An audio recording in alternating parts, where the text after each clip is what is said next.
সেটাকে চুপায় রেখেছিল, মৌলানাকে ওপেনলি বিমান যুগে আসতে দেয়নি।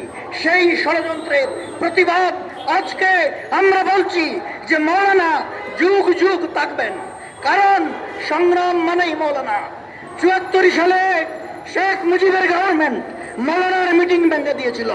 মৌলানা বলেছিলেন পল্টনে দাঁড়ায়, মুজিব তুমি বাংলায় থাকবে না একদিন, আমিও থাকবো না।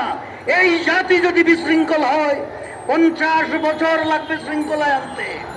তারপর ৭৪ সালে মৌলানা বললেন, তুমি দেশ চালাও, কিন্তু তুমি জনগণের বিপক্ষে গেলে কাছিটা লাগাইয়ে তোমাকে আমি তোমার গভর্নমেন্ট থেকে নামাবো।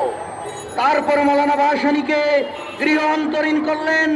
তখন বললেন মৌলানা ভাসানী, এ মুজিব, গণতন্ত্রের যে লেশ মাত্রটুকু ছিল তাও তুমি কেড়ে নিলে, আমি মৌলানাকে গ্রেপ্তার করে। বন্ধুগণ, বক্তৃতা বেশি নয়, দুইটা কথা।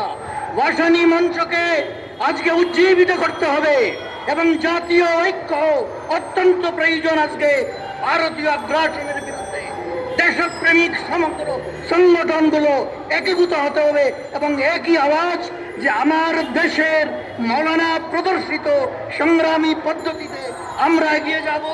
মৌলানা ভাসানী যত চর্চিত হবেন, যত বেশি আওয়াজ উঠবে, আমাদের প্রজন্ম তত জানতে পারবে কিভাবে সামনে যেতে হবে।